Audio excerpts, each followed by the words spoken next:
¿Cómo están, hermanos? Bendiciones. Bueno, vamos a continuar con las enseñanzas para adolescentes. Voy a poner aquí el temporizador para no pasarme tanto como la otra vez y como siempre. Y hoy día vamos a ver un tema importante. Ya hemos hablado de la confesión de pecados, ¿cierto? Bueno, y personalmente, por lo menos con los jóvenes de la congregación, con los dos jóvenes que estábamos viendo en la congregación, ya habíamos hablado del arrepentimiento y del pecado, pero quise mejor que quede en un video para que lo puedan volver a revisar y verlo las veces que ustedes quieran. Entonces, vamos a hablar de un tema importante. ¿Qué es el pecado y qué es el arrepentimiento para Dios? Es importante, como ya hemos visto, de que el mundo, el ser humano, nuestra carne, nuestra mente, es completamente diferente e inigualable a la mente, los propósitos moral de Dios que son perfectos y santos y que son muy superiores a nuestros conceptos. Por lo tanto, muchas veces, incluso como cristianos, nos equivocamos porque vemos el pecado desde nuestra perspectiva y el arrepentimiento desde nuestra perspectiva, y es importante que lo veamos desde la perspectiva de Dios. ¿Ya? Así que vamos a hablar del pecado, del arrepentimiento, y si alcanzamos a ver un poquito de la manifestación del amor de Dios en el perdón de los pecados, que también lo vamos a comentar. Ya, primero, vamos a tratar de ir lo más rápido posible, porque hay hartos temas que tocar. Ya, hermanos, el pecado.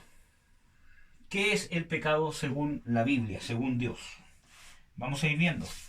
Todo lo que yo les pueda compartir o transmitir o cualquier otra persona, ustedes tienen que encontrar corroboración en las escrituras. El pecado, toda transgresión de la ley de Dios. Esto está en 1 de Juan 3:4. Ustedes copien el texto, porque yo les digo siempre que anoten el texto, no tan solamente esto, sino que lo lean en la Biblia y lo escriban en su cuaderno o en donde ustedes lo hagan. Y en Santiago 2:10. Porque Dios creó nuestro cerebro, nuestra mente, para poder recibir muchas fuentes de información. Y una es la visual, que es la que ustedes están viendo aquí, otra es la auditiva, ¿cierto? Y otras fuentes, cuando ustedes están escribiendo, están procesando la información, la están enviando para afuera y la están volviendo a leer y a escribir. Por lo tanto, lo aprenden más. Para que aprendan los fundamentos. Los fundamentos están no, ¿cómo se llama? En lo que digo yo, lo que pueda decir cualquier otra persona, sino lo que está en la escritura. ¿Mm? Por eso es importante que tomen nota del texto y lo copien y lo lean. Es toda transgresión de la ley de Dios. ¿Qué es transgresión? Transgresión es romper, es invalidar la ley de Dios. Por ejemplo, si en la ley de Dios dice amar y yo no amo, estoy transgrediendo la ley de Dios. Y es importante saber qué es la ley de Dios. Porque la ley de Dios no son solamente los 10 mandamientos que están en el Antiguo Testamento. ¿Cierto? Si bien los 10 mandamientos envuelven muchas otras cosas, pero no necesariamente son tan solamente los 10 mandamientos. Dios tiene mandamientos para la sexualidad, y yo siempre les recalco este tema porque sé que este tema es el más complejo en la edad de la adolescencia y de la juventud. ¿Ya? De la sexualidad, de las relaciones en la familia. Dios tiene leyes. Cómo se tienen que comportar los padres con los hijos, cómo los hijos con los padres, cómo un esposo con la esposa, cómo una esposa con el esposo, cómo hay que comportarse con los abuelos, cómo hay que comportarse con los tíos. Entonces Dios tiene mandamientos y consejos y ordenanzas para todas estas áreas y muchas más. ¿Ya? Y también la ley de Dios no incluye solamente el Antiguo Testamento, donde nosotros encontramos la ley de Moisés, que realmente es la ley de Dios, pero dada por Moisés, ¿cierto? Sí la encontramos en el Antiguo Testamento, y ustedes ya saben esto, ¿cierto? La encontramos principalmente en Deuteronomio, también en Levítico, en Números, eh, también hay en Éxodo, pero principalmente nosotros encontramos la ley de Dios. Cuando habla de la ley de Dios, está hablando de toda la palabra de Dios.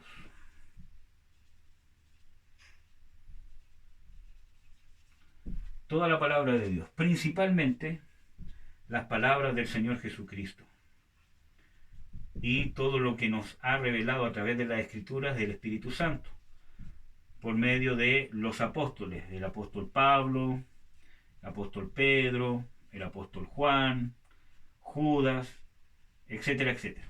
¿Ya? Entonces, toda la Escritura es la ley de Dios. Por ejemplo, el Señor Jesucristo vino a subir el nivel, entre comillas, de muchas áreas de la ley de Moisés, que por la dureza del corazón del pueblo de Israel, ellos habían malentendido de una manera religiosa. Y Él vino a establecer el fundamento espiritual de los mandamientos. Por ejemplo, con el tema del matrimonio. Vamos a dar otro ejemplo más fácil. Por ejemplo, el tema de el ojo por ojo, que es parte de la ley de Moisés. El Señor Jesucristo vino a elevar este mandamiento y decir de que si antes fue dicho que, por ejemplo, el que hiere de una manera debe ser castigado de esa misma forma, el Señor Jesucristo vino a elevar este ¿cómo se llama? Mandamiento a un nivel espiritual superior, que yo creo personalmente que es el nivel que siempre tuvo y que siempre Dios buscó, pero por la dureza del corazón del pueblo de Israel, Moisés tuvo que dar estos mandamientos, ¿ya? Por ejemplo, dice que nosotros no debemos vengarnos. ¿Por qué yo creo esto? Porque en el mismo Antiguo Testamento, en Proverbios, dice que no tenemos que vengarnos. Por lo tanto, si alguien me hiere, ¿yo qué debo hacer? Ponerle otra mejilla, por ejemplo. Y que cualquiera que se enojare locamente contra su hermano y lo insulte, será culpado de el mismo juicio que si hubiese matado al hermano, por ejemplo. Entonces, vemos algunos ejemplos de cómo el Señor Jesucristo, por eso es importante, estudie las palabras del Señor Jesucristo, los evangelios, sus mandamientos, especialmente el Sermón del Monte, cómo Él estableció mandamientos, especialmente sobre el perdón, sobre el amor. ¿Ya? Entonces, la transgresión de la ley, ¿qué significa? No solamente los 10 mandamientos, sino toda la Escritura, enfocando principalmente a las palabras del Señor Jesucristo. Entonces, cualquier transgresión de la ley, cualquier cosa que yo rompa el mandamiento, es pecado. Cualquier cosa que vaya en contra de lo que está en la palabra de Dios, que a mí me ordena hacer o me prohíbe hacer, porque está en la palabra de Dios, hay ordenanzas que ordenan hacer algo y otras cosas que prohíben hacer algo. Por ejemplo, ordenar, honrar padre y madre.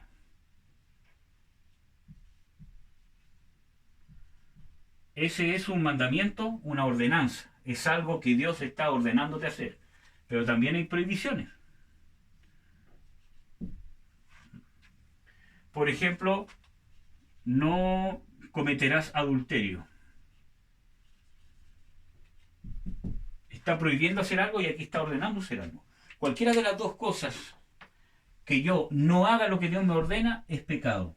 Que yo haga lo que Dios me prohíbe hacer, también es pecado.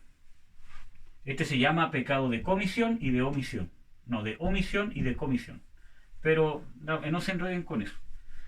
Solamente sepan que toda la palabra de Dios es ley para nosotros, es nuestra guianza absoluta. Y cualquier transgresión de la palabra de Dios, lo que está escrito en la palabra, es pecado. ¿Qué más es pecado? Toda maldad. Copien el texto bíblico, 1 de Juan 5:17. 1 de Juan 5:17 dice que toda maldad es pecado. Y aquí es importante, ¿qué maldad? La maldad según Dios. Y para eso se necesita discernimiento. Entonces, ¿quién me va a decir a mí qué es lo malo y qué es lo bueno? Dios. ¿A través de qué? De su palabra. Volvemos otra vez a la palabra de Dios. No lo que ustedes crean que está malo y lo que ustedes crean que está bien. ¿Ya? Porque ese es el pecado, entre comillas, que cometió Adán y Eva. Acuérdense que en el huerto, en el jardín, había un árbol que se llamaba el árbol de la ciencia o del conocimiento, que es lo mismo del bien y del mal. ¿Qué pasó cuando ellos comieron del fruto de ese árbol? Ellos empezaron a tener su propio concepto de qué es lo bueno y qué es lo malo. Por eso que Satanás les dice, y ustedes serán como dioses. ¿Por qué? Porque el decidir qué está bien y qué está mal es solo una atribución de Dios. Cuando yo o cualquier otra persona nos ponemos nosotros a estipularnos nuestra propia vida, qué está bueno y qué está malo, nos estamos tratando de poner en el lugar de Dios. ¿Ya? Y ese es un pecado. Sigamos. La amistad con el mundo también es pecado. Santiago 4.4, bueno, aquí hay hartos textos. Vamos a poner Santiago 4.4, que dice, oh almas adúlteras, ¿no sabéis que la amistad con el mundo es enemistad contra Dios? Primera de Juan 2.15 al 17,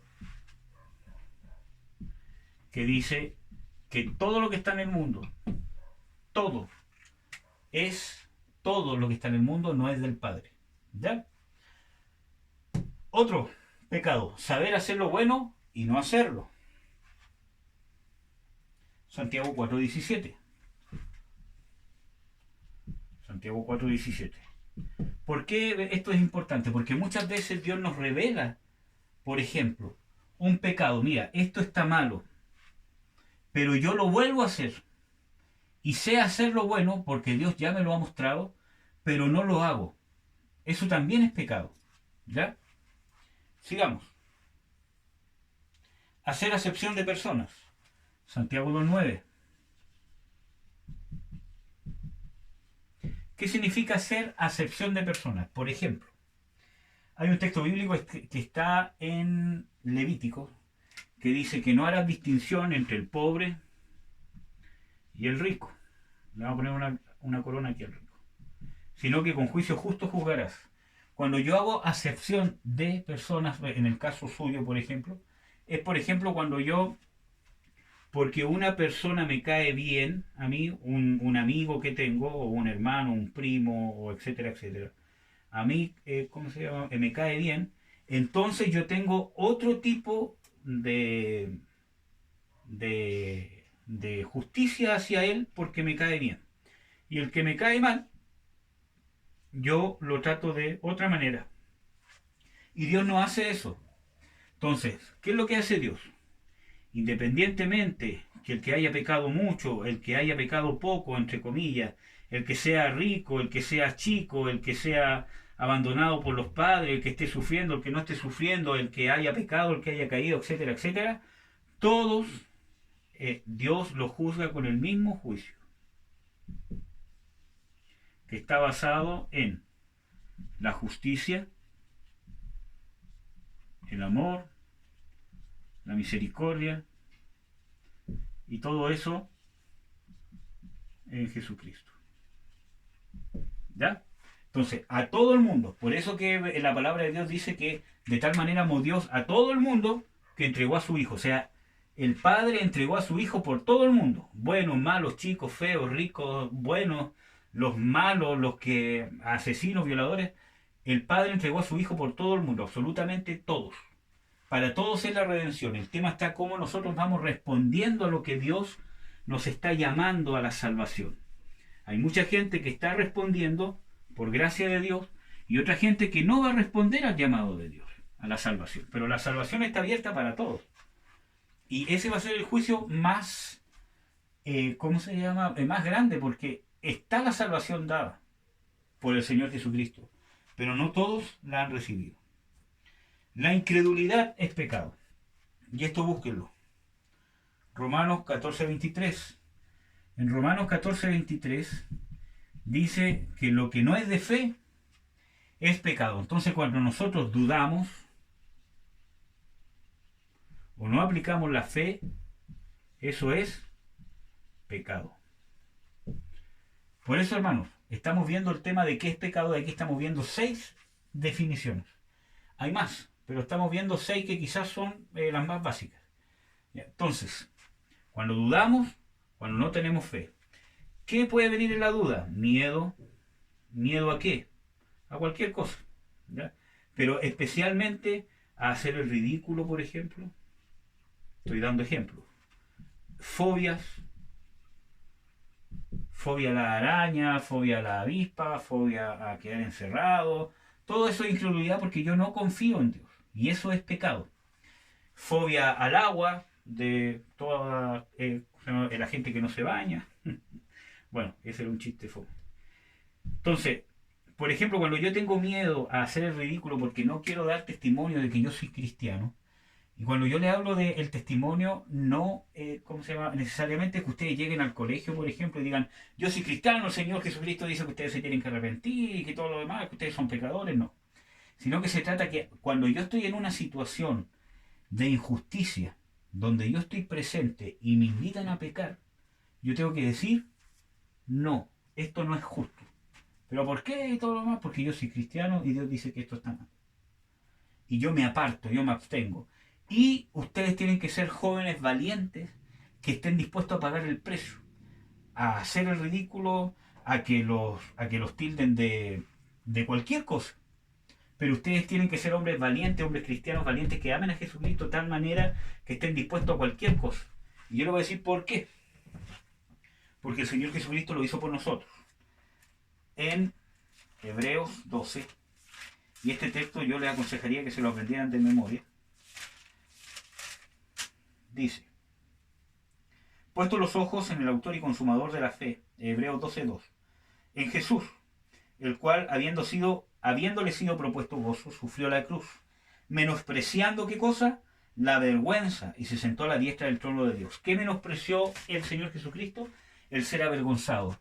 Al Señor Jesucristo no le importó ser avergonzado para salvarte a ti, para que tú puedas ser salvo, para que tú puedas ser perdonado, para que todas las veces que has caído puedas ser levantado y puedas ser levantado por la gracia de Dios y no caiga condenación y juicio sobre ti, que es el que debería caer sobre nosotros cada vez que nosotros pecamos. Es por causa de la intercesión de Jesucristo, del sacrificio del Señor Jesucristo, que Él menospreció la vergüenza porque le creyó a Dios y no dudó nunca. Entonces nosotros también tenemos que ser como el Señor Jesucristo.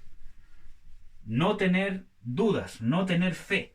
O sea, no, ¿cómo se llama? No tener dudas y sí tener fe.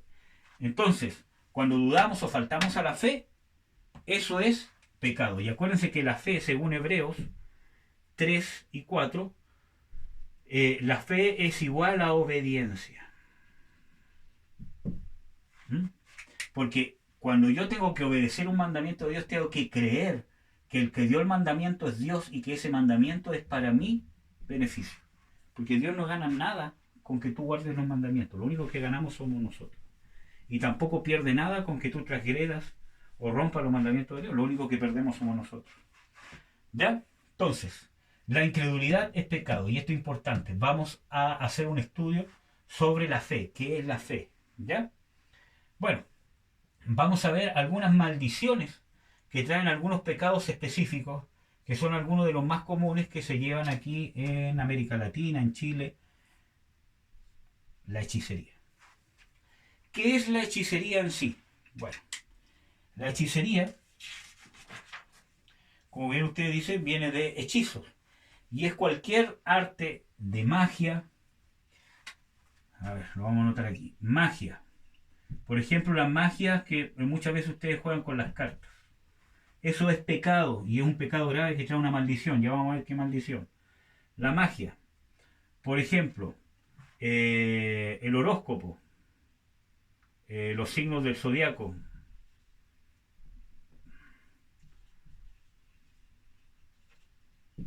El horóscopo, todo eso es hechicería. ¿Ya? Consultar a los muertos. Leer la suerte. La Ouija. Creo que se escribe sin H. Todos esos juegos, todas esas cosas que aparentemente se ven inocentes, es hechicería. Por ejemplo, romper el empacho. Y esto ustedes como jóvenes le tienen que preguntar a sus papás si alguna vez les hicieron eso, porque es muy común en Chile. ¿Qué más? El tema de quitar el mal de ojo. También le tienen que preguntar a sus papás si alguna vez se lo hicieron. Porque muchas veces nosotros por ignorancia, por no saber, hacemos esto con nuestros hijos sin saber que es un mal para nuestros hijos, sino con la intención de, ¿cómo se llama?, de conseguirle un bien. Pero es un pecado terrible la hechicería y aparte que trae una maldición. Entonces, todo lo que tenga que ver con hechicería, con brujería, con maldiciones, con leer la carta, con poner cosas bajo la almohada, con cosas para conseguir que polola, todas esas cosas. La hechicería es pecado y trae una maldición. Dice en Deuteronomio 18, 10 al 12, ustedes lo copian. Deuteronomio 18, del 10 al 12. ¿Qué dice principalmente? Dice, es abominación cualquier persona que hace estas cosas.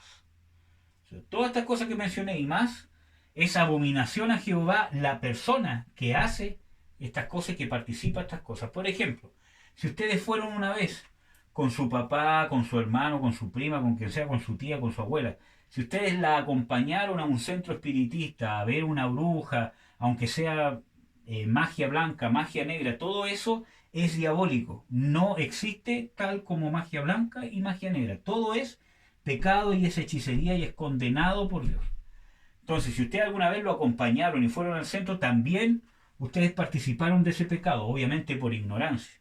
Entonces, es necesario pedir perdón, romper la maldición y seguir adelante, porque para eso vino el Señor Jesucristo, para perdonar nuestros pecados y romper las maldiciones. ¿Ya? Entonces, trae juicio de Dios. ¿Qué más? Vamos a ver. Trae juicio. Vamos a poner el texto bíblico. Malaquías 3:5. ¿Qué más trae? No permite ser parte del pueblo de Dios. No permite ser parte del pueblo de Dios. ¿Dónde está eso? Apocalipsis 22:15, que dice que los hechiceros, los miedosos o los cobardes, los adúlteros, los fornicarios quedarán afuera, excluidos del pueblo de Dios. ¿Ya? Estos, hay más pecados también, pero que por causa del tiempo no los vamos a ver todos, obviamente. Entonces, ¿qué significa que no permite ser del pueblo de Dios? Significa que cuando he cometido hechicería, mis padres han cometido hechicería, mis abuelos han cometido hechicería, mis bisabuelos han cometido hechicería, hay una maldición sobre mí que no me permite ser parte del pueblo de Dios. O sea, el enemigo, el diablo, tiene un derecho legal para no permitir que yo me pueda convertir completamente a Dios. Siempre va a haber algo que estorbe, algo que me va a costar entender la palabra de Dios, algo que va a estorbar la revelación de Dios, algo que me va a impedir tener conciencia de pecado, algo que me va a impedir poder llegar al verdadero arrepentimiento y la conversión. Va a haber algo porque hay un derecho legal por parte del diablo para no permitir que tú te injertes completamente al pueblo de Dios. Por eso es importante, consulten, háblenlo, ¿ya?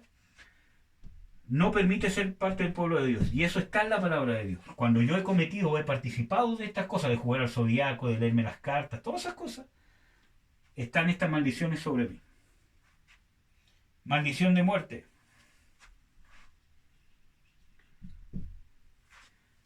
Y esto está en Éxodo 22:18. En Éxodo 22:18, ustedes léalo y escríbanlo. ¿Qué dice? A la hechicera no dejarás que viva.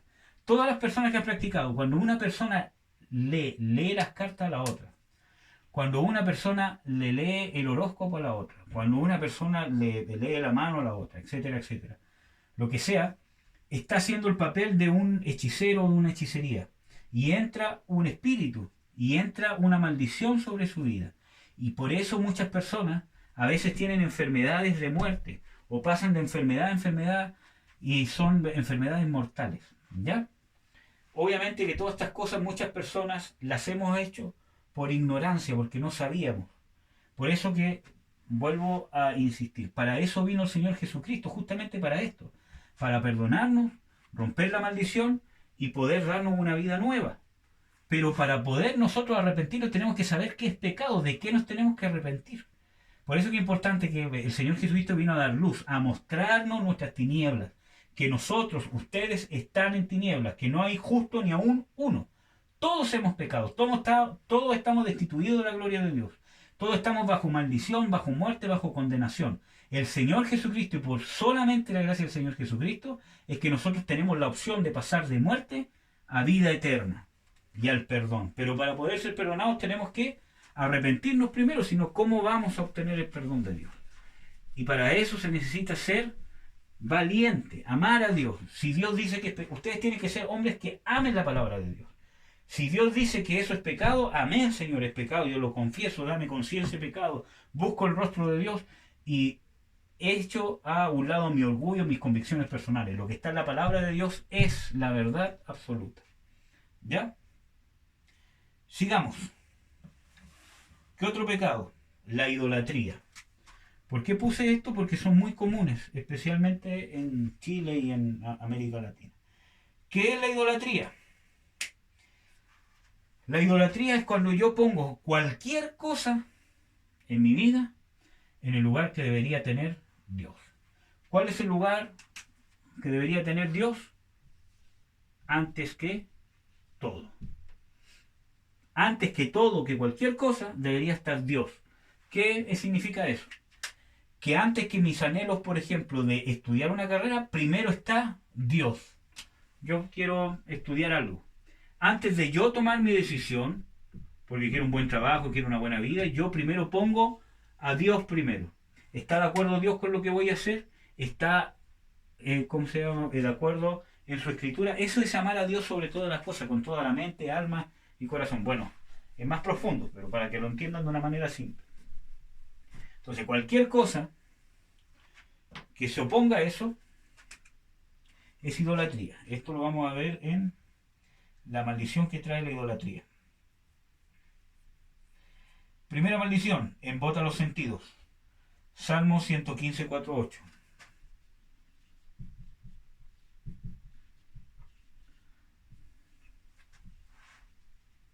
Embota los sentidos. ¿Qué significa embotar? Es decir que, por ejemplo, que retarda los sentidos, no solamente físicos, sino sobre todo espirituales. Ustedes saben que hay 5 sentidos, ¿cierto? La vista, el olfato, la audición, el gusto, el tacto, etc. Entonces, también tenemos nosotros sentido espiritual. Entonces, ¿qué hace? Embota los sentidos. ¿Por qué? Porque dice que cualquiera que participa de la idolatría, que hace un ídolo, que cree en un ídolo, que le pregunta a un ídolo, que confía en un ídolo, es igual que el ídolo. Tiene ojos, pero no ve. Tiene manos, pero no las puede usar. Tiene boca, pero no habla, etcétera, etcétera. Entonces esto también nos impide convertirnos, porque embota nuestros ojos para que podamos ver la verdad del Señor Jesucristo, para que podamos tener conciencia de pecado. Embota nuestros sentidos, embota nuestros oídos para que no podamos recibir la palabra revelada de Dios. Ahora, ¿qué es un ídolo? Un ídolo, en la palabra de Dios, Dios prohíbe la confección, adoración, tener en la casa incluso. Dios prohíbe tener, hacer, adorar, vender, comprar, etcétera, etcétera, confiar, hablarle a toda imagen. Aquí entra la categoría estatuas, medallas, fotos, de cualquier ídolo. ¿Ya? Eso es un ídolo. Pero también, aparte de ser las imágenes, la estatua, la escultura, las fotos, todas esas cosas, aunque incluso sean de Dios, porque nadie ha visto a Dios jamás, por lo tanto cualquier imagen que, entre comillas, diga, este es Dios, no lo es. Tampoco la imagen de, ¿cómo se llama?, el Señor Jesucristo que sale en la cruz, que sale ahí él, ¿cómo se llama?, crucificado, que son los famosos, ¿cómo se llama?, el crucifijo, también es un ídolo y está prohibido porque nadie tiene una fotografía de quién es el Señor Jesucristo. No está, ¿verdad? El Señor no lo permitió. Incluso en su palabra, Moisés dice claramente, ninguna figura vista en el monte, cuando Dios habló al pueblo de Israel para darle los 10 mandamientos, Moisés dijo, ninguna figura vista en el monte. O sea, Dios no reveló ninguna figura justamente para que el pueblo no se hiciera ninguna estatua, ninguna imagen, ni siquiera de él mismo. ¿Ya? Entonces, todos los ídolos, los santos, especialmente los de la iglesia, ¿cómo se llama? Católica, lo del budismo, todas esas cosas, el gato que mueve la mano, el Buda, ¿cómo se llama? El tema de la Virgen, ¿cómo se llama? El tema de, ¿cómo se llama? El crucifijo, todo eso son ídolos, es idolatría y trae maldición a la casa, y detrás de eso se mueven demonios, según Pablo. Entonces, idolatría, embota los sentidos. En el Salmo 115, 4:8 dice, como ellos son los que los hacen, cualquiera que en ellos confía, por lo tanto impide la conversión y la salvación. ¿Ya? Y esto es a través de acción demoníaca. No vamos a ver los textos bíblicos. También traen otras maldiciones. En Romanos 1, 22, 31, léanlo. Romanos 1, 22 al 31, trae maldición de inmoralidad sexual. Siempre que hay idolatría, se acompaña de inmoralidad sexual. Cuando hay hechicería, también se acompaña de inmoralidad sexual. ¿Ya? En Romanos 1, 22, 31, Pablo hace una descripción de todas las personas que cambiaron la gloria de Dios incorruptible por imágenes de animales, de personas, de lo que está en el cielo, las estrellas, del sol, de todas las cosas. Y Dios, o sea, ellos se acarrearon una maldición que vino con inmoralidad sexual. Y esta inmoralidad sexual va desde fornicación, lascivia, lujuria, homosexualismo. También habla de desobediencia a los padres. ¿De qué más? De ser insensible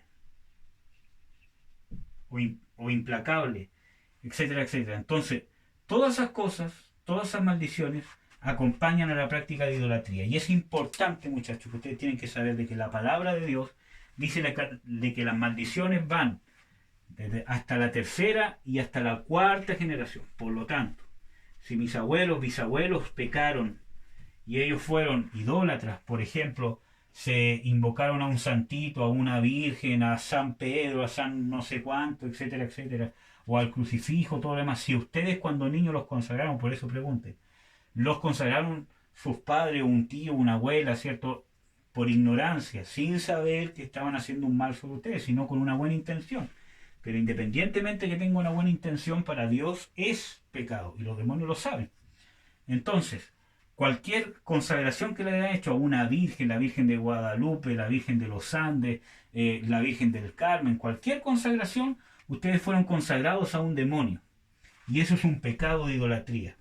Por lo tanto, muchas veces la raíz de los problemas sexuales que se empiezan a despertar en la adolescencia, porque hay un área como ya, ¿cómo se llama? Hemos visto, hay un área que es normal. Empiezan a cambiar sus cuerpos, tanto los hombres como en las ¿cómo se llama? Mujeres. Por lo tanto, hay un despertar hormonal. Y eso es normal y hay que controlarlo a través de la búsqueda de Dios y de andar en el Espíritu para que puedan ustedes llevar una sexualidad sana cuando se casen en su tiempo correspondiente. Pero a veces eso excede lo normal. Y muchas veces tenemos la tendencia a caer en fornicación, porque hay una maldición de idolatría, hay una maldición de hechicería o directamente una maldición de fornicación, que, ¿cómo se llama? La vamos a ver acá. Por lo tanto, hay una tendencia a la pornografía, a la fornicación, a la lujuria, hay un apetito sexual desmedido que puede ser causado porque mis antepasados practicaron idolatría, hechicería, o yo fui concebido en fornicación, o hubo fornicación en mi familia, o mi familia es producto de relaciones de adulterio o de fornicación. Por lo tanto, hay una maldición de fornicación y de adulterio y de promiscuidad sexual. Un derecho legal que tiene Satanás. Para eso vino el Señor Jesucristo. Acuérdense que en Primera de Juan dice que para esto apareció el Hijo de Dios, para deshacer las obras del diablo. Pero para eso primero nos tenemos que arrepentir, reconocer nuestros pecados, pero no decir, no, esas cosas se pasan cuando yo digo, sí, Señor, yo te amo. No. Estas maldiciones hay que expulsar a los demonios, hay que romper la maldición. El Señor Jesucristo nos dejó esa autoridad para usarla. ¿Para qué el Señor Jesucristo nos dejaría la autoridad para notificarle a Satanás y a su demonio la multiforme sabiduría de Dios y para expulsar demonios si no tendríamos que usarla? Porque todos los demonios saldrían solamente al confesar que el Señor Jesucristo es nuestro Señor. Entonces, si Dios nos dejó esa autoridad por medio del Señor Jesucristo para reprender demonios, es porque es necesario reprenderlos. Y en la iglesia. ¿Ya? Entonces, muchas veces la promiscuidad sexual es por causa de la idolatría, hechicería o de la fornicación. ¿Ya? Pregunten, consulten. Todo esto hay que discernirlo caso a caso. ¿Ya?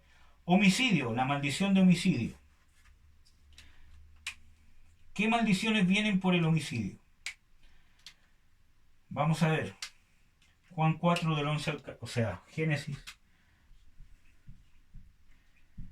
4 del 11 al 14.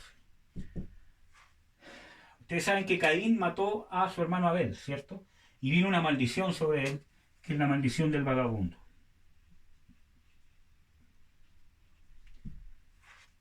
¿Y qué significa homicidio según Dios?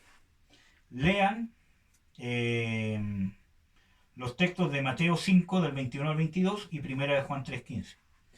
Entonces, cualquiera que odia a su hermano ya es culpado de juicio de muerte. Por lo tanto, o es homicida. Cualquiera que aborrece a su hermano es homicida. Por lo tanto, si yo aborrezco a mi hermano, si yo guardo rencor en mi corazón contra mi hermano carnal de la iglesia, contra mi papá, contra mi mamá, contra mi hijo, contra mi hija, contra mi tío, contra mi tía, contra mi abuelo, aunque ellos me hayan hecho un daño tremendo, si yo guardo rencor,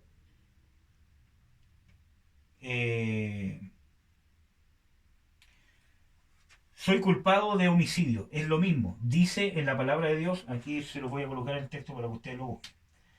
Acuérdense que todos lo tienen que comprobar en la escritura. Primera de Juan 3:15. Primera de Juan 3:15. El que aborrece a su hermano es homicida. Por lo tanto, cuando Caín mató a Abel, vino una maldición sobre él del vagabundo. Él anduvo vagando. Y muchas veces esta maldición viene cuando yo nunca puedo establecerme en un lugar fijo. Cuando una familia nunca se puede establecer en un lugar fijo. Va a un lugar y no puede establecerse ahí, va de un lugar a otro, va de un lugar a otro, va de un lugar a otro. Y nunca puede establecerse. La maldición del vagabundo. Bueno, esta maldición es más profunda también, pero en caso simple es. Aquí otra maldición. Viene maldición de muerte. Números 35-31.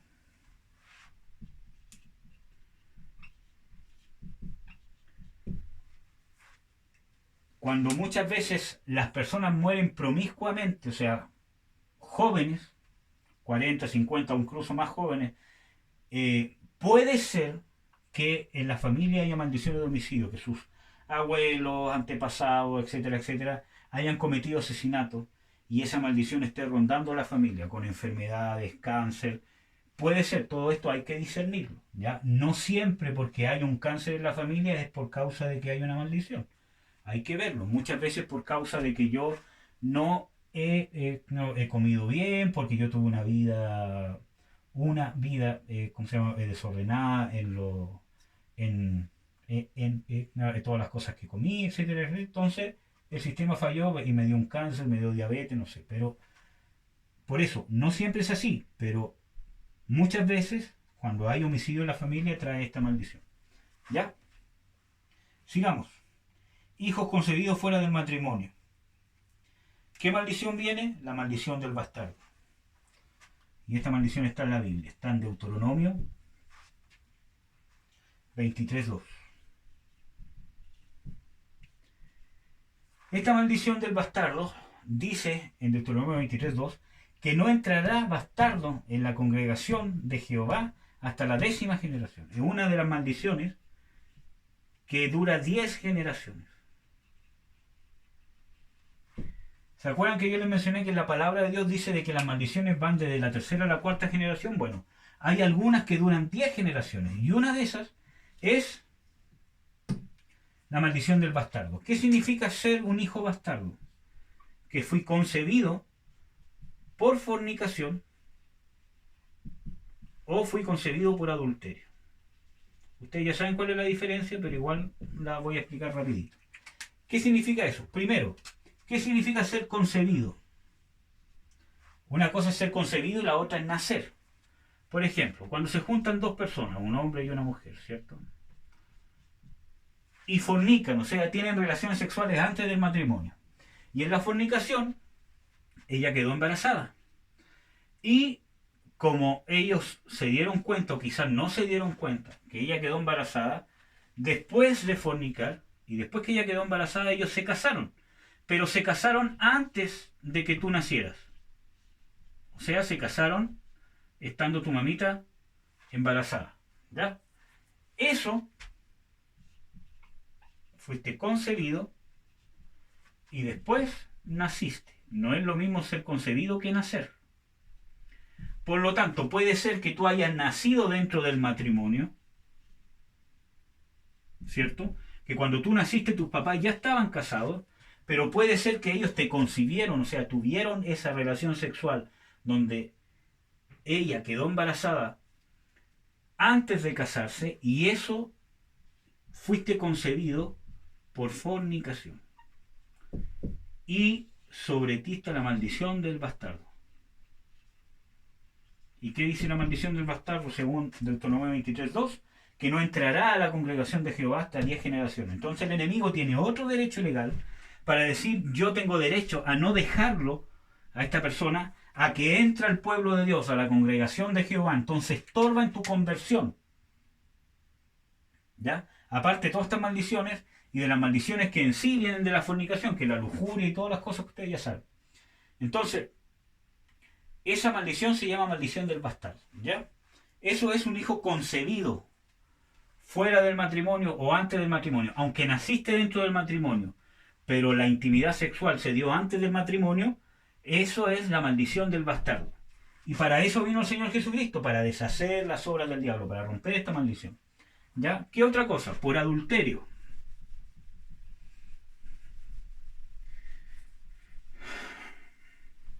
Entonces, cualquier hijo concebido fuera del matrimonio, no dentro...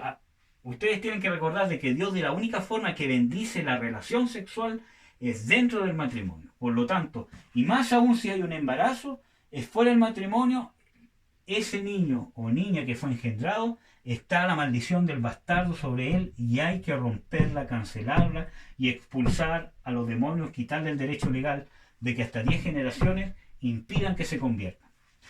10 generaciones atrás. ¿Qué significa 10 generaciones atrás? Tú eres una generación, tu papá es otra, tu abuelo es otro, tu bisabuelo es otro, tu tatarabuelo es otro, tu tatara, y así sucesivamente. Tenemos 10. 1, 2, 3, 4, 5, 6, 7, 8, 9, 10. Le vamos a poner ahí las cabecitas. ¿Ya? Entonces, tu papá, pero también está tu papá, está tu mamá. Y tu papá tiene 2. Tu mamá también tiene 2. Porque tú tienes 2 abuelas y 2 abuelos. Bueno, si es que están vivos. Y cada uno de estos tiene 2. Y cada uno de estos tiene 2. Y así, por lo tanto, es un árbol genealógico gigante donde cualquiera de esas personas podría haber concebido, especialmente en la línea de tu padre, especialmente en la línea del padre, pudo haber sido concebido por causa de fornicación o por causa de adulterio. ¿Qué significa adulterio?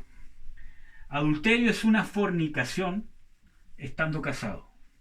¿Qué significa eso? Hay una pareja que están casados, ¿cierto? Un hombre y una mujer, y la mujer conoce a otro hombre que no es su esposo y tienen una intimidad sexual. Eso se llama adulterio, que en realidad es una fornicación. Adulterio. Y en esa relación, si ella queda embarazada, el niño también nace con la maldición del bastardo, porque es un hijo fuera del matrimonio. Si el papá conoció a otra mujer y tuvo relaciones sexuales y la dejó embarazada, el niño que nace de ese matrimonio es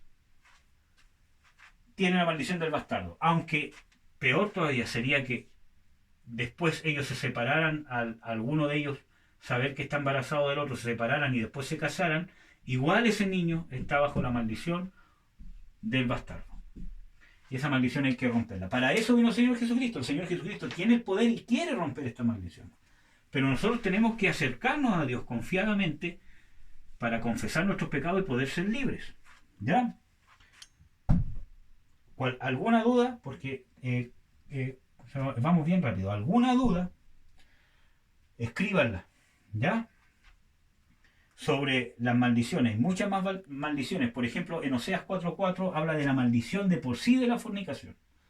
De el hecho que hay una fornicación. Por ejemplo, si mis papás se conocieron, que es muy típico, y empezaron a pololear, y en el pololeo, obviamente, fornicaron y tuvieron una relación activa sexual. Eso ya es fornicación, y ya es pecado, y hay una maldición sobre ellos. Y aunque después se casen, ¿ya? Se casan. Y después que se casaron, tuvieron un hijo. Ese hijo, aunque no tiene la maldición del bastardo, porque fue concebido dentro del matrimonio, sí está sobre él la maldición de la fornicación. Porque sus padres fornicaron y no se han arrepentido y no han roto esa maldición. Por lo tanto, aunque no está la maldición del bastardo, está o puede estar la maldición de la fornicación.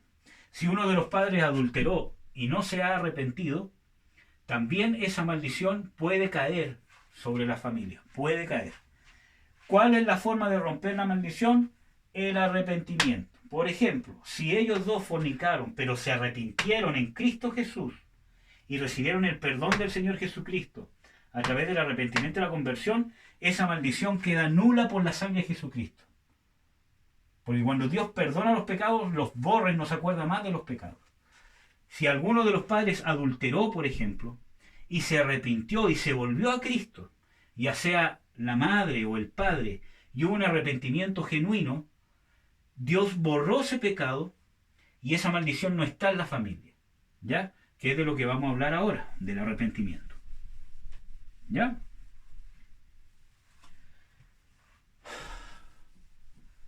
Hay poco tiempo, pero ¿qué es el arrepentimiento en sí? Vimos que es pecado. Esto es más profundo, por eso que les digo que este es un estudio para adolescentes, ¿ya? Este tema es mucho más profundo. Por eso ustedes tienen que tener hambre de Dios y seguir investigando del tema. Hagan preguntas sobre las maldiciones, pregunten, ¿y qué pasa si yo hice esto? ¿Qué pasa si mis papás hicieron esto? ¿Si mi abuelo? ¿Cómo saber? Todo eso se discierne. ¿Qué es el arrepentimiento? El arrepentimiento, en el Antiguo Testamento, la palabra que más se usa para arrepentimiento es una palabra hebrea que se llama chub. Si no me equivoco, se escribe así. Y en el Nuevo Testamento, la palabra que más se usa es metanoia o metanoeo, ¿ya? Cualquiera de las dos. Chub es una palabra más compleja en el sentido que el arrepentimiento significa conversión, convertirse. Y metanoia habla de un cambio de mente. Y obviamente eso involucra una conversión. Entonces el arrepentimiento no es solamente sentirme mal por algo malo que hice, sino que el arrepentimiento bíblico involucra un cambio de mente y una conversión. ¿Qué significa un cambio de mente, una conversión, etcétera, etcétera? Tiene dos pasos importantes. Por ejemplo, acuerdan que en un estudio que no me acuerdo cuál, nosotros hablamos del blanco perfecto, que se llama Jesucristo. Hay un camino a seguir que fue para el cual Dios creó al ser humano. Que es solamente que se llama Jesucristo, desde el principio. ¿Y en qué se basa el Señor Jesucristo? En el amor al Padre y en hacer la voluntad de Dios. En eso se basa a grandes rasgos, pero en muy profundo, ¿qué significa estar centrado en Jesucristo? En ¿Qué significó el centro de la vida de Jesucristo acá en la tierra? Lean Hebreos 10. Hacer la voluntad de Dios. Ese es el camino que está trazado desde el principio para el ser humano. El ser humano fue creado por Dios para hacer la voluntad de Dios. Por eso que cuando Dios creó a Adán, le dijo, haz esto, esto, otro, pero no comas de este árbol. Porque de esa manera Dios quería poner su cobertura sobre Adán para que pudiera hacer su voluntad. Pero el hombre, ¿qué hizo? Se rebeló. Y nosotros constantemente nos rebelamos. Nosotros pecamos. Voy a hacer este dibujo más acá para poder explicar mejor. Ningún ser humano está caminando hacia allá. Desde que Adán pecó, todos estamos destituidos de la gloria de Dios. El camino está velado. Algunos van caminando para allá, para acá, para allá, para acá, para cualquier otro lado menos hacia Dios. Por ejemplo, hay gente que se acerca al camino de Dios aparentemente, pero a través de mandamientos de hombres, de religión, porque son buenos. Pero aunque yo llegue aquí, tengo que llegar al blanco perfecto para ser salvo. Si yo estoy en esta línea y llego aquí al ladito, no entré. Por eso dice que el camino para llegar a Dios es angosto. Hay una pura entrada. No es ancho donde yo puedo entrar por cualquier lado. ¿Ya? Entonces hay un solo camino, que es el de Jesucristo, que se basa en hacer la voluntad de Dios. Entonces, ¿qué significa conversión? Si yo voy caminando hacia allá, tengo un encuentro con Dios, ¿cierto? Entonces, al tener ese encuentro con Dios, yo me detengo de seguir esa dirección. Paro. Por ejemplo, vamos a hablar de un pecado típico de la adolescencia al día de hoy, la pornografía. Y no solo de los jóvenes, sino es un pecado que es un vicio que está en el mundo que ataca a muchas personas. Muchas personas. Pero Dios nos llamó a ser libres. ¿Ya?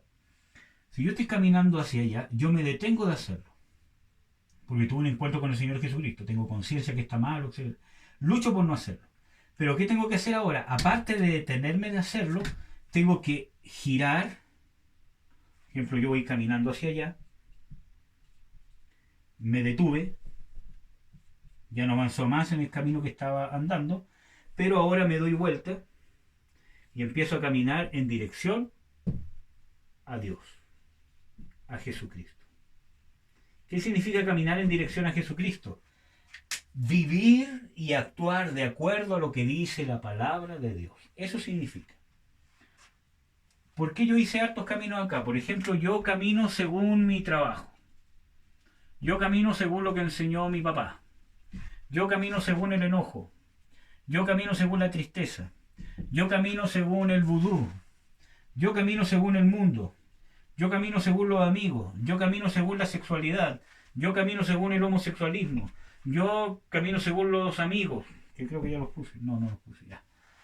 Etcétera, etcétera. Hay un montón de cosas. Entonces, yo me detengo y me convierto. Me arrepiento. Tengo conciencia de que es pecado. Que di ahí un ejemplo, pero puede ser cualquier cosa. Por ejemplo, la desobediencia a los padres, la rebelión con los padres. Yo me detengo, tengo conciencia que está malo, que la palabra de Dios prohíbe que los hijos le falten el respeto a sus padres, ¿cierto? Y aparte de detenerme, empiezo a obrar y a tratar a mi papá según lo que está escrito en la palabra de Dios. Eso significa arrepentirse y después convertirse. Conversión significa volverse de una dirección y seguir otra diferente. ¿Ya? Y aquí yo tengo otra definición que si ustedes quieren la anotan, que yo no la voy a escribir. El arrepentimiento no es solo dejar de seguir una dirección o un estilo de vida y cambiarlo por otro, sino es aborrecer el estilo de vida que yo llevaba y amar y seguir los mandamientos de Dios. Y amar los mandamientos de Dios y aborrecer el pecado. Eso en pocas palabras es más profundo, pero eso podríamos definirlo como conversión y arrepentimiento, ese conjunto del arrepentimiento y la conversión. Por ejemplo, el arrepentimiento no es solamente un sentimiento, no es solamente sentirme mal. ¿Mm? Eso es parte del arrepentimiento.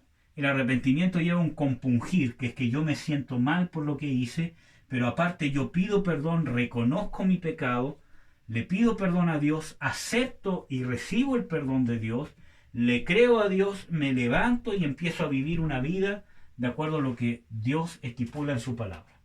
Metanoia, cambio de mente. Y aquí tiene que ver con la obra del Espíritu Santo, de la regeneración. Y el nuevo nacimiento. ¿Ya? Cambio de mente lo obra el Espíritu Santo a través de la regeneración del Nuevo Testamento, a través de aplicar la palabra de Dios. Que la palabra de Dios nos empiece a limpiar. Por eso es importante que ustedes lean la palabra, que amen la palabra, que le pidan al Espíritu Santo que les revele la palabra de Dios a sus corazones. ¿Ya? Entonces, eso significa a grandes rasgos el arrepentimiento. Voy a ver cuánto tiempo me queda. No me queda casi nada. Me quedan como 4 minutos. Ya. Eso significa, en cierta manera, arrepentimiento. Vamos a ver. Con esto vamos a terminar. El arrepentimiento, para que ustedes vean que es importante, solamente vamos a mencionar estos puntos que los quería mencionar. El arrepentimiento es necesario para creer y ser salvos. Para ser salvos debe haber arrepentimiento y conversión.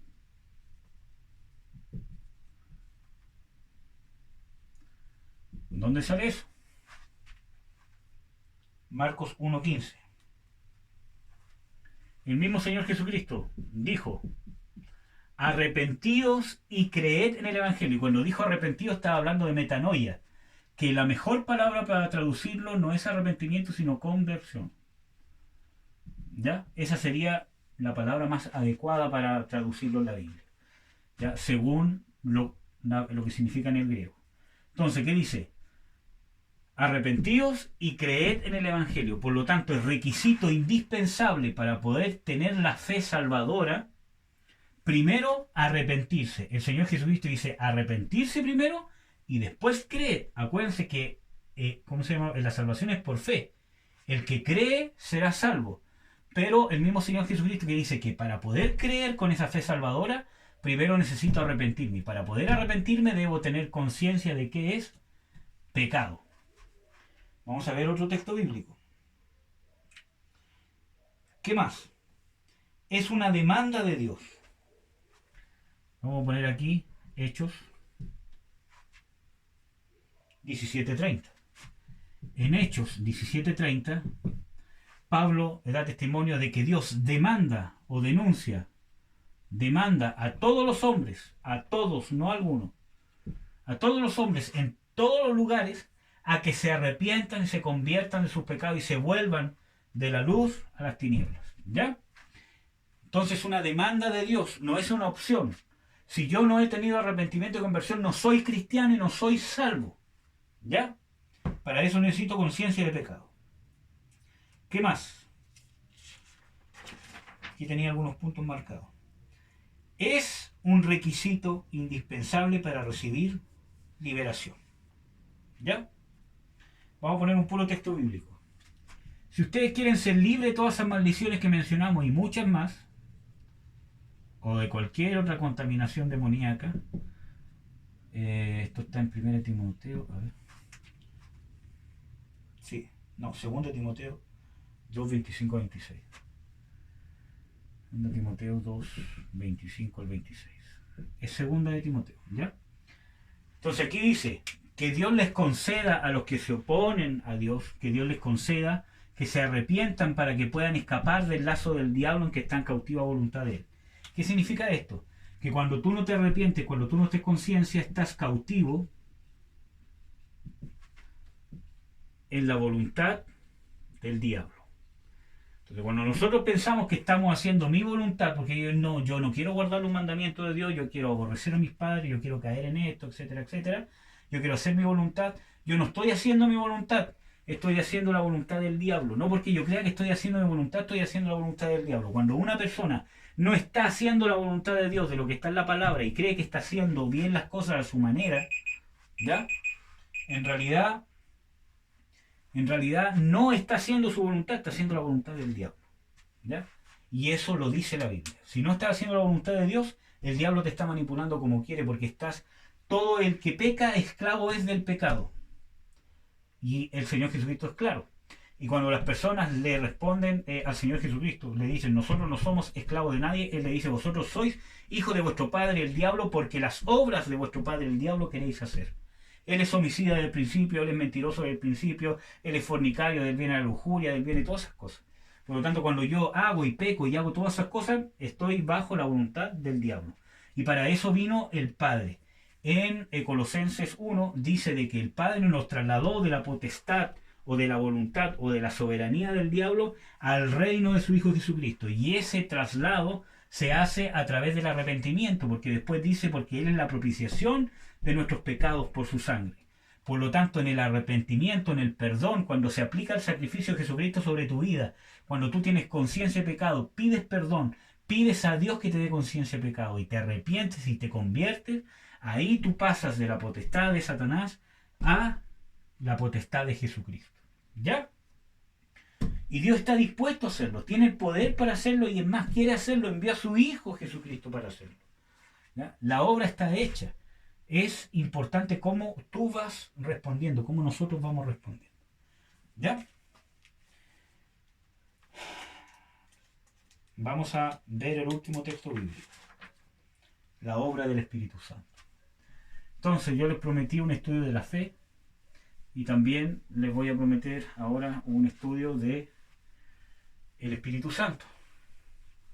Vamos a empezar a ver cristología para adolescentes, que no es tan complicado como la cristología que el estudio que hice para las personas más adultos, por ejemplo. Va a ser más simple, ya, para que no se asusten. No va a ser tan largo tampoco. La obra del Espíritu Santo según Juan 16 del 7 al 11. Escríbanlo. Del 7 al 11. Hay tres cosas fundamentales que hace el Espíritu Santo, que es dar conciencia. ¿Qué significa dar conciencia? Que el Espíritu Santo a ti te da conocimiento de algo. ¿Ya? ¿Quién da conciencia? El Espíritu Santo. ¿Conciencia de qué? De pecado, justicia y juicio. Y esto tienen que aprendérselo. ¿Por qué? Porque esta es la obra principal del Espíritu Santo. También hay otro texto bíblico donde dice que la obra principal del Espíritu Santo es glorificar a Jesucristo. El Señor Jesucristo dice, Él me glorificará, porque tomará de lo mío y os lo hará saber. Entonces, ¿cómo el Espíritu Santo glorifica a Jesucristo? ¿Con visiones, con profecías, con hablar en lengua y cosas así? No, con esto. Porque todo esto radica en Jesucristo. Dice el Señor Jesucristo, les dará conciencia de pecado por cuanto no creen en mí. De justicia por cuanto yo, ¿quién? Jesucristo, va al Padre. Va al Padre. Y no me veréis más. Y de juicio por cuanto Satanás, o el príncipe de este mundo, ha sido juzgado. Entonces, todo esto lo hizo Jesucristo. ¿Quién juzgó a Satanás en la cruz? Jesucristo. ¿Quién cumplió la justicia de Dios? Jesucristo. ¿En quién es que tienen que creer? En Jesucristo. Y acuérdense que creer significa obediencia. ¿Ya? Y pecado significa errar a blanco, que es lo que veíamos cuando yo voy caminando en una dirección y me desvío. ¿Ya? Eso ya es pecado. Entonces, la obra del Espíritu Santo siempre se va a centrar en glorificar a Jesucristo, en darnos conciencia de pecado, justicia y juicio. Nosotros tenemos que tener esta experiencia que el Espíritu Santo, el que nos da conocimiento real de qué es pecado, Yo puedo saber mentalmente qué es pecado. Ah, sí, el hermano Eduardo nos ha dicho en todos los videos que la fornicación es pecado y nos ha dicho una y otra vez y todo lo demás. Pero es necesario que el que te dé conciencia es el Espíritu Santo. Te dé conciencia de que tú has pecado. Y eso va a provocar un compungir y te va a llevar a un arrepentimiento. ¿Ya? Te va a dar conciencia de justicia. Y estos son 3 pasos que van en orden. Primero te da conciencia de pecado. Porque cuando tú pecas es que no crees en Jesucristo. Porque creer es obedecer. ¿Por qué? Porque creer en Jesucristo es guardar sus mandamientos. Entonces el Espíritu Santo te da conciencia. Mira, participaste de hechicería, de brujería, de fornicación, de lo que sea. De rebelión contra tus padres, contra tus profesores, no sé. Pecaste. ¿Por qué? Porque no andabas en los caminos de Jesucristo. Entonces, ¿qué hace el Espíritu Santo por medio de la palabra de Dios? Te muestra lo que ordena el Señor Jesucristo o lo que prohíbe Dios y que tú transgrediste. Ya sea que no lo hiciste o que hiciste algo que Dios prohibía. ¿Ya? Te da conciencia de pecado y eso duele, eso da un compungir. Eso te hace sentir una especie de culpa, pero que la Biblia llama un compungir. Una tristeza por el pecado. Pero que no se debe quedar ahí, debe provocar arrepentimiento y conversión. Después del Espíritu Santo, o sea, después de tú tener ese compungir, esa conciencia de sentirte mal por lo que hiciste, ¿cierto? De darte cuenta que pecaste y que hay condenación para ti y de las consecuencias que trae ese pecado, viene el Espíritu Santo y te da conciencia de justicia. ¿Qué significa? Que el precio ya está pagado. Que la maldición, la condenación y la culpa las pagó Jesucristo. Que Él murió por ti en la cruz. Él cumplió la justicia de Dios. ¿Ya? Bueno, esto es más profundo, ¿ya? Pero estoy tratando de, ¿cómo se llama?, explicárselo lo más simple posible. Después de eso, el Espíritu Santo te da conciencia de juicio. ¿Qué significa eso? Que te muestra de que Satanás tenía derecho legal. Y aquí es lo que te muestra de las maldiciones. O sea, que tú estabas bajo la potestad de Satanás, pero que ese derecho legal fue quitado o roto, quitado por Jesucristo. ¿Dónde está eso más específicamente? Eso está en Colosenses 2, del 13 al 15. Dice, y vosotros estando muertos en vuestros delitos y pecados, o sea que el pecado te lleva a la muerte eterna, a la separación de Dios. Dios os dio vida juntamente con ¿quién? Con Jesucristo. Quitando el acta de los derechos que había en su contra, o sea, quitando todos los derechos legales que tenía Satanás en su contra, quitándolo del medio y clavándolo en la cruz, sacando la culpa, las maldiciones, la condenación, y después dice, y despojando a los principados de las potestades, los exhibió públicamente, triunfando sobre ellos en la cruz. Ahí está hablando del juicio. Lean ese texto y copien sus cuadernos. ¿Ya? Entonces, el Espíritu Santo te da todo esto. ¿Dónde interviene el enemigo acá? Aquí. El enemigo te va a tratar de transformar este compungir en culpa. En que tú te quedes en la culpabilidad. ¿Y cómo lo hace? Acusándote. En Apocalipsis 12 dice de que Satanás es el acusador de los hermanos. Entonces, constantemente el diablo te va a estar acusando. Pero mira, tú hiciste esto. Mira, tú hiciste esto. Mira. Entonces, ¿cuál es la diferencia entre el compungir del Espíritu Santo y la culpa que te provoca Satanás? Es que Satanás se va a enfocar en el pecado. En el yo. Yo pequé, yo hice esto, todo lo demás. Pero el Espíritu Santo, aunque te va a mostrar que pecaste, ¿cierto?, se va a enfocar en la obra de Jesucristo. No se va a enfocar constantemente pecaste, sino que se va a enfocar, sí, pecaste. Esto trae consecuencias, trae muerte y te va a dar revelación de qué significa pecar. Pero se va a enfocar en el sacrificio de Jesucristo y no en la condenación, sino en el que pagó el precio. Satanás, cuando provoca culpa, se enfoca en el pecado y en la condenación, no en Jesucristo. Y te va a intentar decir de que Jesucristo no te perdona, que no te ama, que tienes que hacer esto para que te perdone. En cambio, el Espíritu Santo se va a centrar en Jesucristo, en el amor de Jesucristo, en la obra de Jesucristo en la cruz, por gracia, sin merecerlo. ¿Qué más puede hacer el enemigo? Se puede meter acá.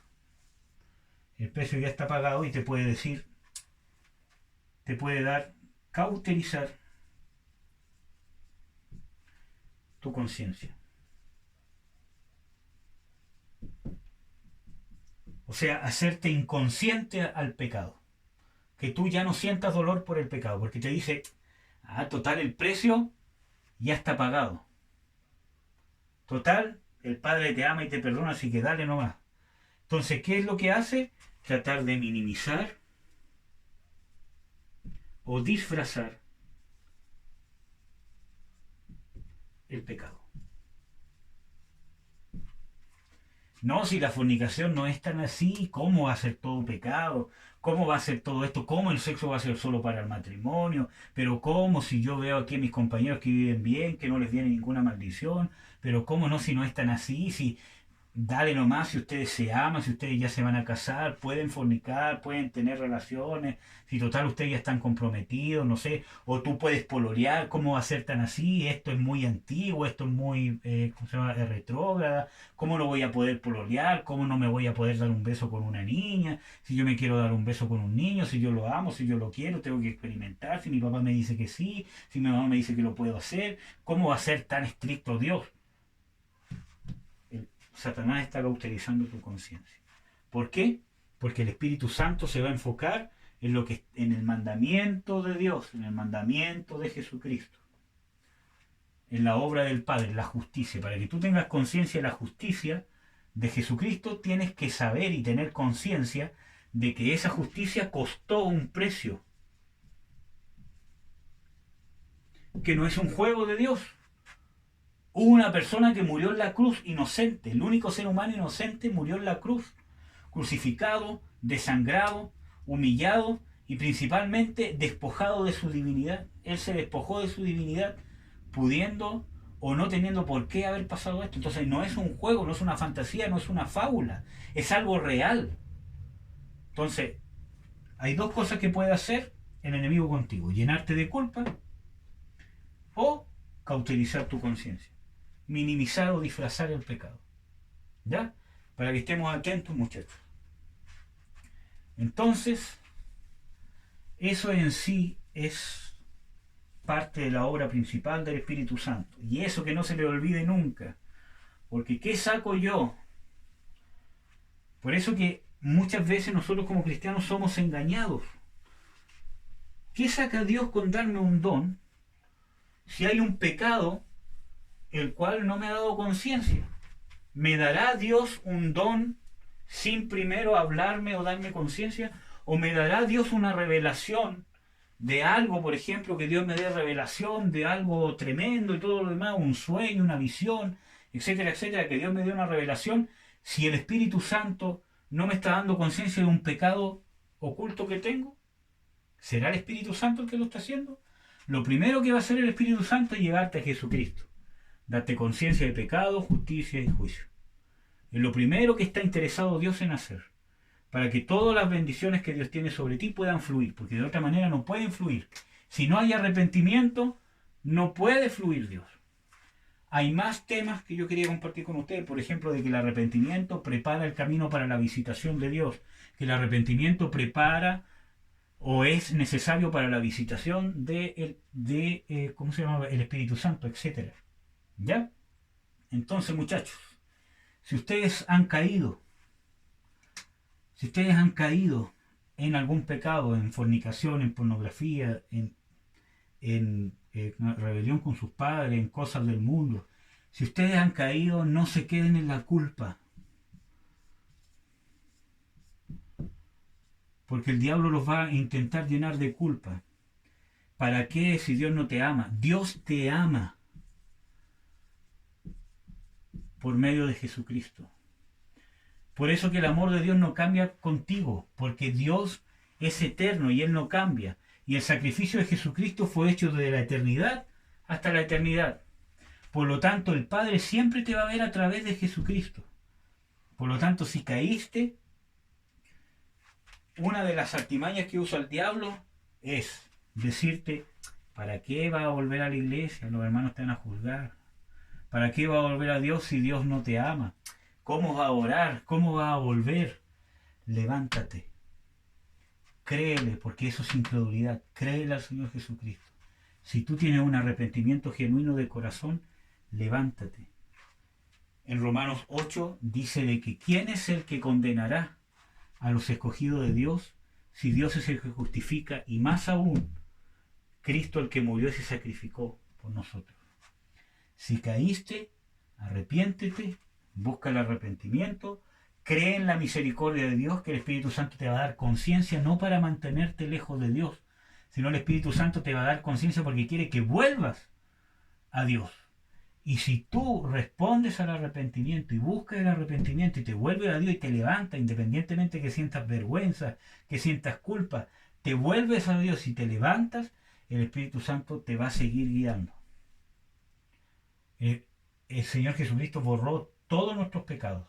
Y si tú caes y te arrepientes, Dios te va a limpiar. Abogado tenemos ante el Padre Jesucristo el justo. Él es la propiciación no solo de nuestros pecados, sino de los de todo el mundo. Entonces, si pecaste, si has caído, levántate, busca el arrepentimiento, busca consejo si es necesario, busca ayuda si es necesario, busca liberación si es necesario. Pero si caíste, si es que en alguna oportunidad te fuiste al mundo y estás en el mundo y ya y tienes un sentimiento de culpa, un compugir, no te quedes en la culpa. Confiesa tu pecado, arrepiéntete y vuélvete a Dios. Dios te está esperando con los brazos abiertos. El Espíritu Santo nunca te va a rechazar, te va a dar conciencia, pero no para que te quede en la culpa. Si estás lleno de culpa, de vergüenza por tu pecado, es Satanás el que está usando esa estrategia para que no te vuelvas a Dios. El Espíritu Santo siempre te va a dar conciencia de tu pecado, pero para que te vuelvas a Dios. Porque ese es el deseo, el anhelo del Padre, te anhela, te ama. Aunque hayan caído en lo que hayan caído, vuélvanse a Dios de corazón. Amén, hermanos.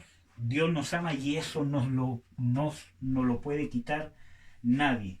Pablo dice, ni lo alto, ni lo profundo, ni peligro, ni hambre, ni desnudez, ni principado, ni potestades, ni espada, nada nos puede apartar del amor de Dios en Cristo Jesús.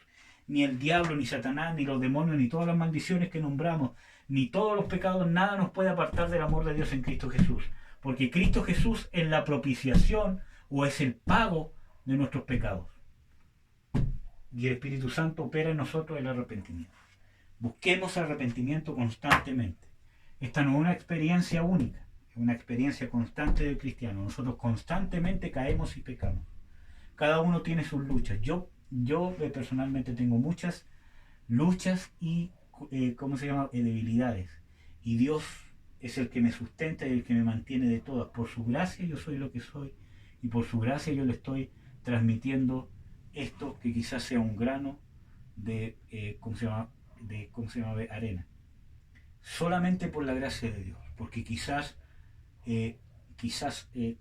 humanamente yo sería el menos indicado para poder conversarle de esto, pero por la gracia de Dios, cada vez que he caído, Dios me ha levantado. Y ese es el Dios de amor que yo les quiero transmitir para que ustedes puedan conocer. Si han caído, hermanos, hermanas, levántense, arrepiéntanse y si vuelven a caer, vuelvan a levantarse. Dios es Dios fiel.